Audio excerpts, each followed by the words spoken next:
a robot. Not the guy in the white shirt, the metal contraption next to him. This is a story of innovation in the public sector and collaboration between public sector agencies, and taking a crazy idea from the cloud and turning it into reality. So there's obviously many different definitions of innovation. There'd be hundreds of them probably, but for the public sector, this is not a bad one.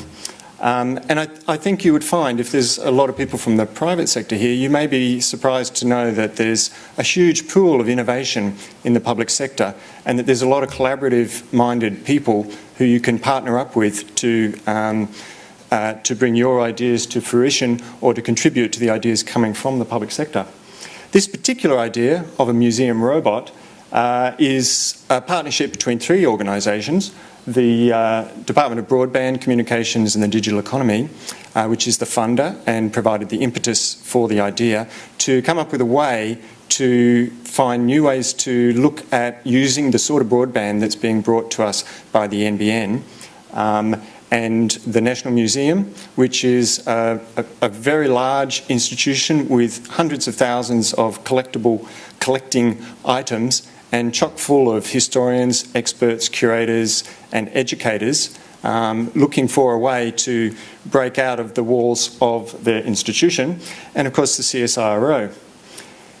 Now, what do you say, the CSIRO? Wi-Fi. If you're tweeting now, which some of you may be, A, stop, but B, CSIRO invented Wi-Fi. For this particular project, they brought a whole range of technologies together which were developed for other markets. So there's 3D spatial mapping, which was developed for the mining industry, obstacle avoidance technology, image compression, video compression technologies. Lots of technologies developed right across that huge organisation, but bringing them in an innovative way to create a new type of robot. Innovation is often driven by the environment in which we operate, and of course there are several major national movements going on at the moment which are driving innovation in the private and public sectors. Obviously the NBN is one. 100% of the Australian population linked to 100 megabits per second broadband, and with the capability to go up to a gigabyte of broadband. What do you do with that sort of broadband other than downloading more movies from Pirate Bay or that sort of thing? The challenge with the broadband that is about to be available to the Australian population is to work out how you can use that in innovative and new ways. The other one that's driving the National Museum and the Australian Government is the Australian curriculum. From this year, apart from New South Wales, the national curriculum is being implemented, and from next year it includes New South Wales. So finally, after 110 or 12 years of federation, every student in Australia is going to be studying the same stuff at the same stage of their schooling. It makes the job of a national cultural institution or any education provider so much easier to be able to do one product that will be able to roll out across the country. Now, you're all familiar with Google Street View, I'm sure. Fantastic idea. Stored panoramas. When I go to Street View and look at my house, it's still got my, 2 cars previous to the ones I've already got parked in my driveway. It's a stored panorama. It's great. You can zoom in and pan around, but there's nothing live or interactive about it.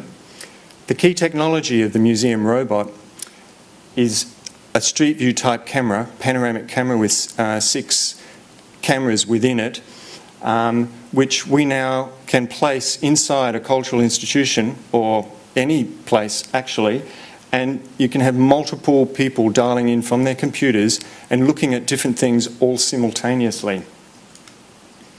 Telepresence, if you haven't heard this word, you'll probably hear a lot about it coming up. It's going to change the way a lot of interactivity and web-based activities are undertaken. It's as if you're actually there. That's what the sort of technologies that go along with the national broadband technology have to be focused on. This particular cartoon was one of the things that convinced me to take a secondment from Questacon to the National Museum to work on this robot, because well, sci-fi and comedy, but robots running around museums doing your bidding, obviously a great idea, something you always want to aspire to in your career. This is a very smart robot. It's got lasers and everything. Is that my actual roundup? Yep, cool. Look at it. I'll just squeeze through. There you go. Here's a picture of the robot. You're the first